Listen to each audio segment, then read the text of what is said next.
San Juan.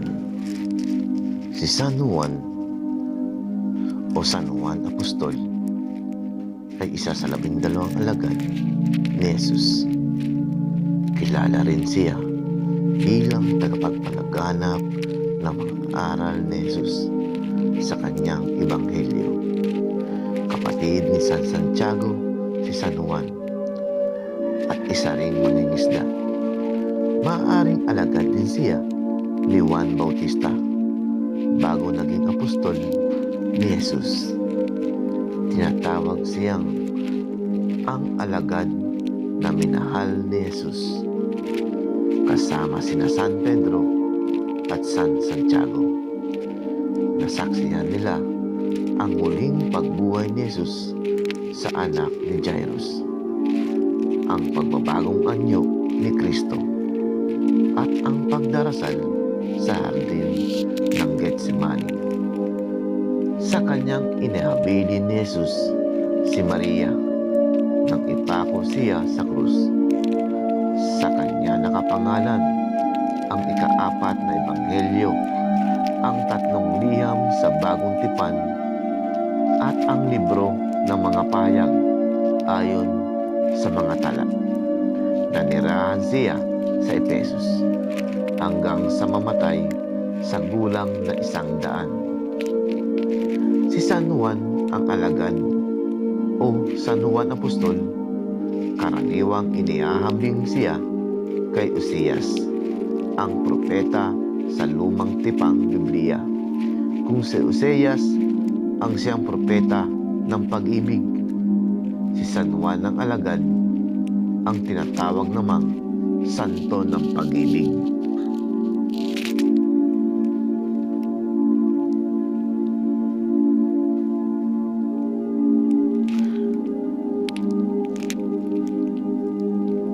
Si San Juan ang alagad ang tinatawag namang santo ng pag-ibig.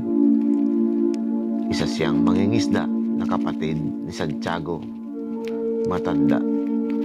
Mga anak sila ni Zebedeo.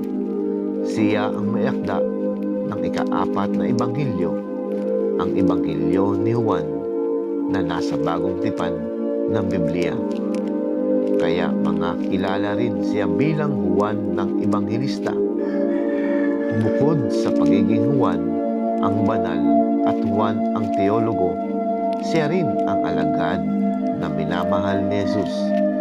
Itinuring siyang isang teologo sapagkat may natatanging katayugan ang kanyang mga naisulat na may iisang layunin, ang pagpapatunay ng pagiging Diyos ni Jesucristo. Una siyang naging alagad ni Juan Bautista bago napabilang sa 12 alagad ni Jesus. Siya ang apostol na humiling sa dibdib ng Panginoong Jesus. Naging kinatawan siya ng mga espiritu ng mga anak ng Birheng Maria.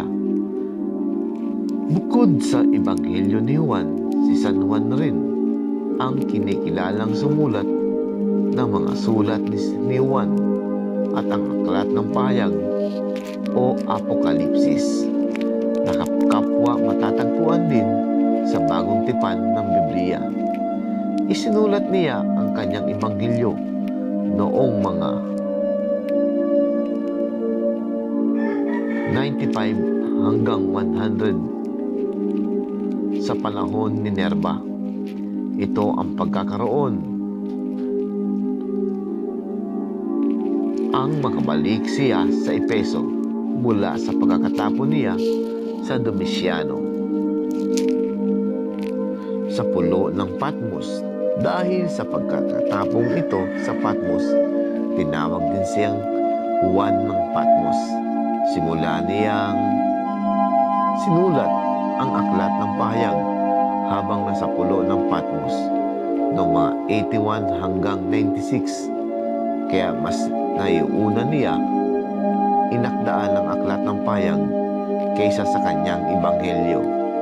Isang katangian ng kanyang ebanghelyo ay ang pagiging kronolohiko o ayon sa pagkasunod-sunod ng mga pangyayari at panahon. Sinikap din ni Juan na mailagay sa Ebanghelyo ni Juan ang mga bagay na hindi mababasa sa ibang ebanghelyo ng Biblia. Mas nakakabatang kapatid ni San Santiago si Juan, si Salome ang kanilang ina, at si Zebedeo naman ang kanilang ama, kaanak ni Salome. Tinatawag ding Maria, si Maria na ina ni Jesus. Ipinapalagay na gaya ni Santiago, walang natanggap na formal na pagsasanay si Juan mula sa mga paaralang Hudyo upang mangaral. Subalit may kaya ang kanilang pamilya dahil sa pagiging mangingisda ni Zebedeo sa lawa ng Galileo, at may mga taong nangingisda para sa kanya. Ordinaryong pamilya silang may ordinaryong edukasyon gaya ng ibang mga Hudyo. Madalas nilang nakakausap ang mga Griego na madalas mangisda sa dagat ng Galileo, kaya't natutuhan nila ang kanilang wika at pamumuhay. Sinasabing naging alagad muna si San Juan Bautista ni San Juan bago tinatawag ni Jesus. Ayon sa ebanghelyong kanyang inakda, noong panahong bininyagan ni Juan Bautista si Jesus, nakita niya ang dalawang magkapatid na sina Simon at Andres, at matapos ay inanyayahan niyang sundan siya ng mga ito sa Galilea. Matapos nito, nakita niya naman ang magkapatid na sina Santiago at Juan kasama ang kanilang amang si Zebedeo sa isang barko. Nang tawagin niya ang dalawa, agad din silang tumalima at iniwan ang kanilang mga lambat at ang kanilang ama at sinundan si Kristo.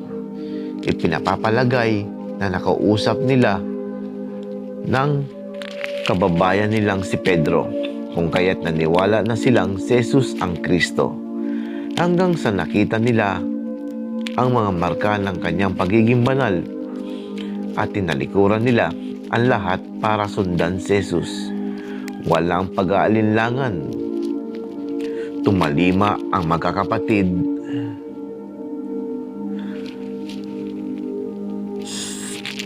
na hinayaan naman ng kanilang amang si Zebedeo. Naging deboto rin ni Jesus ang kanilang inang si Salome.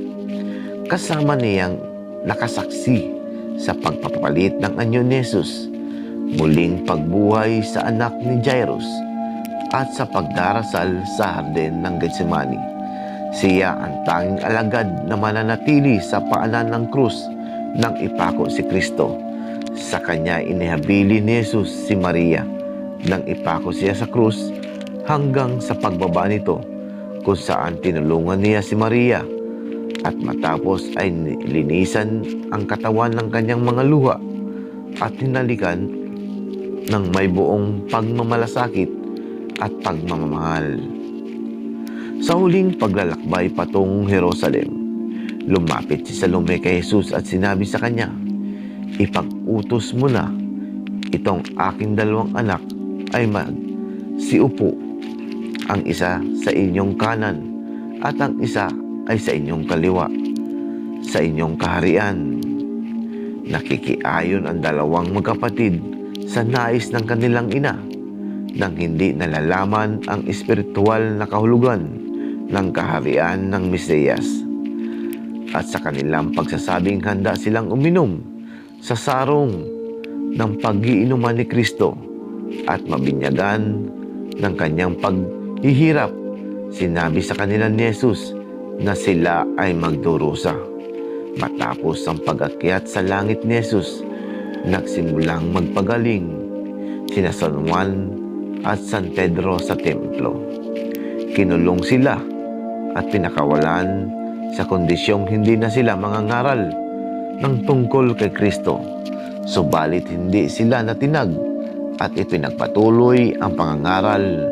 Muling nahuli ng mga Hudyo si Juan at ang iba pang mga disipulo, at pinagpasakitan sila at nasayahan sila sa sakit na naranasan para sa pangalan ni Jesus.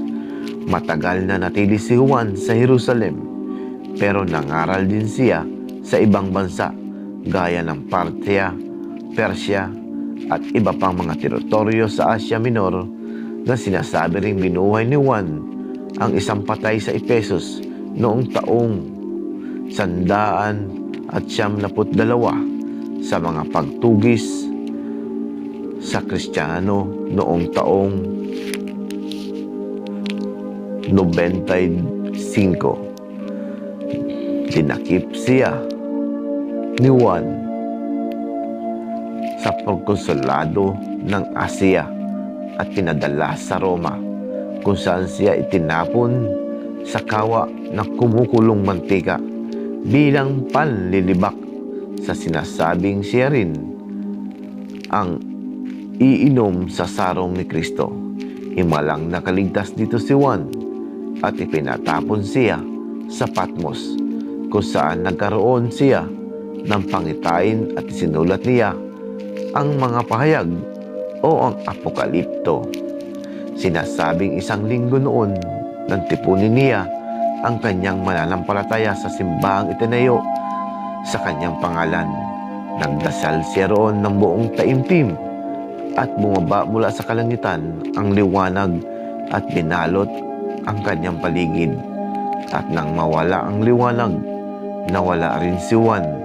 Ayon sa mga eskolar, hindi nakaramdam ng sakit ng pagkamatay si Juan.